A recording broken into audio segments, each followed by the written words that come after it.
Características en la burocracia según Weber.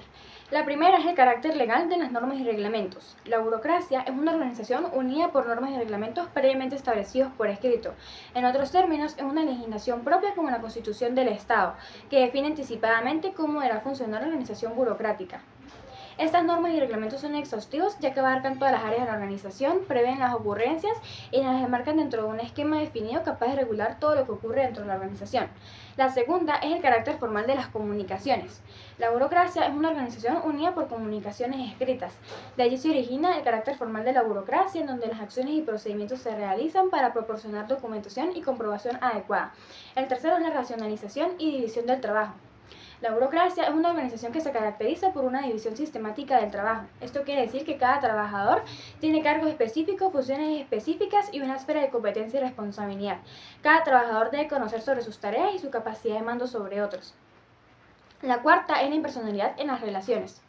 La administración en la burocracia se realiza sin considerar a las personas como personas, sino como ocupantes de cargos y de funciones. El poder de cada persona es impersonal y se derivan del cargo que ocupan. La quinta es la jerarquía de autoridad. La burocracia es una organización que asigna los cargos según el principio de jerarquía. Esto quiere decir que un cargo inferior está bajo el mando de un cargo superior. Por lo tanto, el subordinado se libra de la acción arbitraria de su superior, porque las acciones de ambos se procesan dentro de un conjunto mutuamente reconocido de normas. Número 6. Rutinas y procedimientos estandarizados. Es una organización que establece reglas y normas técnicas para el desempeño de cada cargo, con los objetivos y requerimientos de los puestos de cada participante. La número 7 es la competencia técnica y meritocrática. Es una organización en la cual la elección de las personas se basa en el mérito y la competencia técnica y no en preferencias personales. O sea que no vale lo que sea la persona, sino lo que valga su conocimiento. Para esto se basan criterios en evaluación y toman en cuenta la capacidad del empleado en relación con el cargo. De ahí es donde se originaron las pruebas, exámenes y concursos y los títulos para administración y promoción de los empleados.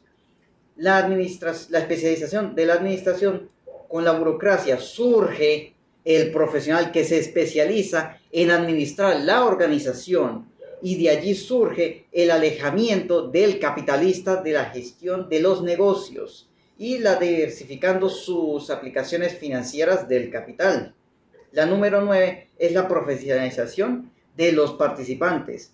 Cada empleado de la burocracia es un profesional, pues dentro de la organización puede ser y obtener, es un especialista, porque cada empleado está especializado en las actividades de su cargo y su especialización varía según el nivel jerárquico que puede ejercer en la empresa.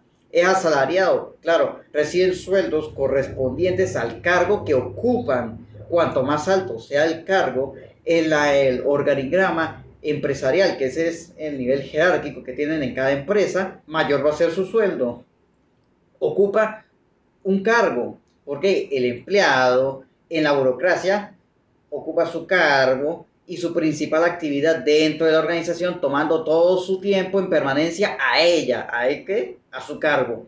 El superior jerárquico lo nombra, ya que se selecciona y se escoge el empleado por la competencia y la capacidad, como se dijo anteriormente, una de las características. ¿Por qué? Ajá.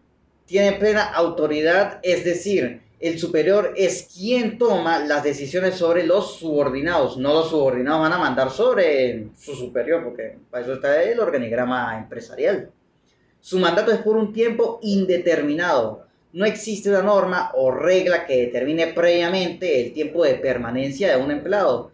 ¿Por qué? Pues un mandato es un contrato, o sea, yo te contrato a ti por un tiempo indeterminado, no te voy a dejar permanente todo el tiempo, sea en el cargo o sea en la organización. Hace una carrera dentro de la organización. En la medida que un empleado demuestra el mérito y la capacidad y competencia, él puede ser promovido para otros cargos superiores. El empleado es un profesional que hace el trabajo a su carrera a lo largo de toda su vida. No posee propiedad de los medios de producción y administración. El administrador administra la organización, mas no es el dueño ni propietario de los medios de producción. El empleado puede utilizar la maquinaria de equipos, claro está, pero no es el dueño de ellos. Y es fiel al cargo y se identifica con los objetivos de la empresa. El empleado siempre defiende los intereses del cargo y de la organización en detrimento de los demás intereses involucrados. Y por última característica, tiene completa previsión del funcionamiento. En el modelo burocrático de Weber, propone que el comportamiento de los miembros de la organización es perfectamente previsible, o sea, se puede prever. Todos los empleados deberían comportarse de acuerdo con las normas y reglamentos de la organización, con la finalidad de que ésta alcance la máxima eficiencia posible. Todo en la burocracia se establece para prever anticipadamente todas las ocurrencias y transformar en rutina su ejecución para que se alcance así la máxima eficiencia. Disfunciones de la burocracia. Para Weber, la burocracia era una organización en donde tenía consecuencias positivas, por lo tanto, hacía que hubiera más eficiencia. En cambio, para Merton, era todo lo contrario. Él decía que la burocracia traía consecuencias negativas y que Weber ignoraba todas estas cosas. Él llamó a estas consecuencias disfunciones de la burocracia. Y como primer punto tenemos la internalización de las reglas y el apego a los reglamentos, que es cuando las normas y los reglamentos para obtener una mayor organización tienden a tener un valor positivo. Se transforman en objetivos, en absolutos y en prioritarios.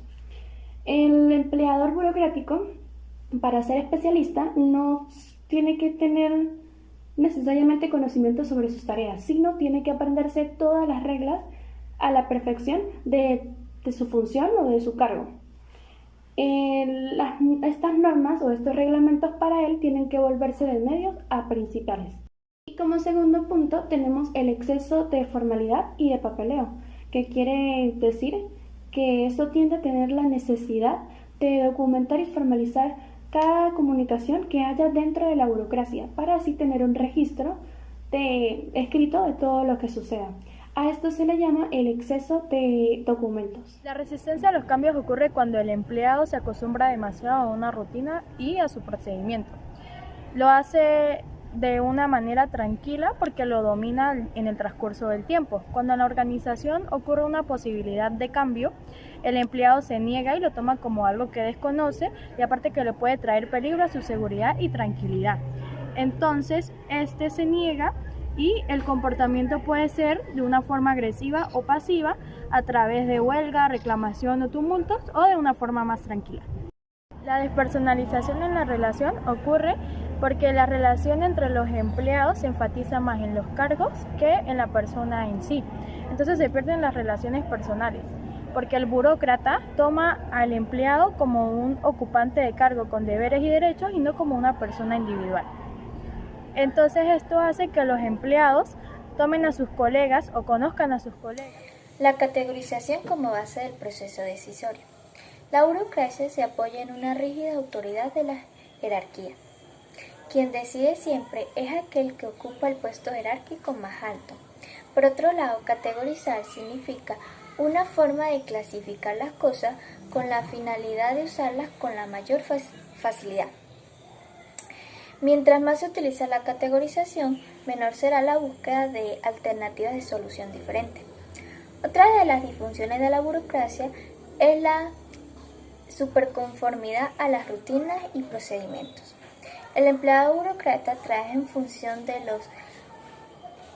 las rutinas y reglamentos y no en los objetivos organizacionales que fueron establecidos. Esa superconformidad a las rutinas, a los reglamentos, a los procedimientos y reglas conducen a una rigidez del comportamiento. Exhibición de señales de autoridad. La burocracia enfatiza la jerarquía por autoridad, donde se origina la utilización intensiva de símbolos para demostrar la jerarquía a los empleados. En el ejército y la iglesia, el uniforme es demostración de eso. En cambio, en las empresas se utiliza el organigrama, que es la línea de autoridad.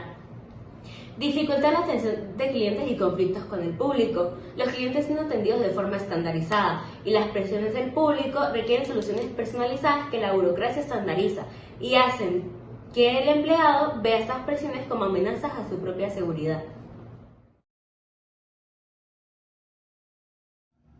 Merlon representa la burocracia a través de un modelo basado en las consecuencias de la difusión de la misma. El modelo empieza con la exigencia de control y la imposición de un comportamiento previsto ya por la organización. Dicha exigencia enfatiza la previsibilidad del comportamiento, imponiendo normas que tendrán penalidades para asegurar la obediencia. Este énfasis en las reglas lleva a los individuos a justificar sus acciones. Lo dicho conduce a consecuencias no previstas por la organización, como podría ser la rigidez del comportamiento, la cual no atiende a las expectativas del cliente y es un problema para la atención al público. Y esto, por lo tanto, lleva a experimentar un sentimiento de defensa de la acción individual.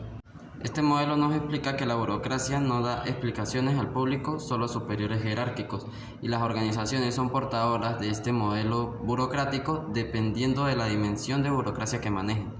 Y aunque ésta sea muy burocrática en sus normas, en su conjunto de normas, mejor dicho, al mismo tiempo puede ser muy poco burocrática en su división del trabajo. Apreciación crítica de la teoría de la burocracia. Según Weber, la burocracia proporciona una forma racional de organizar personas y actividades para alcanzar objetivos específicos. La burocracia tiene tanto defensores como adversarios. Perrow se presenta como abogado de la burocracia, afirmando que los errores atribuidos a esta no son errores de concepto, sino consecuencias del fracaso en burocratizar adecuadamente. Principales aspectos críticos de la teoría de la burocracia. Primero, el racionalismo excesivo de la burocracia. Katz y Kahn enfatizan que la organización burocrática es superracionalizada y no considera la naturaleza organizacional. Para ambos, las ventajas de la burocracia han sido exageradas, y esta logra sobrevivir y ser eficiente solo cuando: primero, las tareas individuales exigen un mínimo de creatividad. Segundo, las exigencias del ambiente sobre la organización son claras y sus implicaciones obvias, por lo que la información puede llegar a ser excesiva y por lo tanto puede ignorarse. Tercero, la rapidez en la toma de decisiones es importante. Y cuarto, la organización se aproxima al sistema cerrado, con requisitos mínimos de cambio del medio. Los mecanismos y las limitaciones de la teoría de la máquina. Kahn explica que algunos de los conceptos explícitos e implícitos de la teoría de la máquina son la especialización de las tareas, que es para obtener la eficiencia de la subdivisión de las operaciones de sus elementos básicos, la estandarización de desempeño de la función, que es para garantizar la ausencia de errores. Está también la unidad de comando y centralización de la toma de decisiones, que es para las decisiones deben ser centralizadas en un solo mando.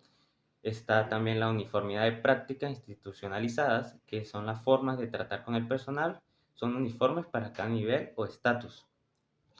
Otra es no duplicación de función con la finalidad de garantizar la centralización. Después podemos pasar a la conservadurismo de la burocracia, que Benich indica los siguientes críticas a la burocracia. Una es que la burocracia no consiste en crecimiento personal y el desarrollo de las personas. Genera conformidad en las personas y no considera la organización informal. Otra es su sistema rápido de control y de autoridad está obsoleto, además de que no posee medios para solucionar conflictos internos. Otra es que las comunicaciones e ideas creativas son bloqueadas o distorsionadas debido a las divisiones jerárquicas. Otra es que los recursos humanos no son empleados óptimamente, no asimilan las nuevas tecnologías adoptadas por la organización. Ella modifica la personalidad de las personas que hacen torpes, limitadas y oscuras, el hombre organizacional, condicionado. Una de las sugerencias de la supervivencia de la burocracia es que integra el lado humano de la empresa, o sea, reciprocidad, y además amoldarse al ambiente externo que da adaptabilidad. Y están las amenazas de la burocracia, que es las transformaciones rápidas e inesperadas, crecimiento acelerado, tecnología compleja y cambios radicales. Enfoque del sistema cerrado. Gowler distinguió dos elementos fundamentales para la organización, el modelo natural y el modelo racional. El modelo racional adopta la lógica del sistema cerrado, que busca la certeza y predicción exacta. La lógica del sistema cerrado busca la supervisión extrema y solo toma en cuenta las incógnitas que están estrechamente relacionadas con la empresa y la sujeta a un sistema de control fijo. El modelo natural adopta la lógica del sistema abierto que añade la incertidumbre. Eso tiene una cantidad de incógnitas que no podemos entender y algunas de ellas sujetas a fuerzas que no podemos controlar. La lógica del sistema abierto hace la distinción entre el emprendimiento y añade la incertidumbre, dando a conocer así la independencia que existe entre la organización y el emprendimiento. Enfoque descriptivo y explicativo. Hasta ahora hemos estudiado la teoría clásica de Fayol, la teoría científica de Taylor y la teoría de las relaciones humanas. Estas son normativas y explicativas, ya que se enfocan en normas y prescripciones o recetarios que el administrador debe aplicar sobre la organización. Por el contrario, el modelo burocrático se encarga de describir, analizar y estudiar la organización de manera que el administrador, según sus actividades, pueda utilizarlas de la mejor manera, tomando en cuenta su naturaleza, problemas, participantes que varían intensamente. Sobre las críticas diversas a la burocracia, perspectiva de Weber, no incluye la organización informal por la cual las personas son vistas como seguidores de reglas y procedimientos y también son vistas como máquinas y no como criaturas sociales. Él buscó cómo mostrar que la forma burocrática ejerce influencias en la personalidad de sus miembros, en la cual en la organización es llevada por un rígido respeto que conlleva toda esta organización burocrática. Selmy enfatiza la autoridad de la delegación, en la cual lo mantiene en la organización de sistemas adaptables. Gowner mostró que el mecanismo burocrático organizó forma de liderazgo y su control autocrático, en la cual lleva consecuencias de su control burocrático llevan consecuencias disfuncionales a la organización. El conflicto interno ya forma parte de una organización o racionalmente, en la cual se asume que el conflicto no debe existir.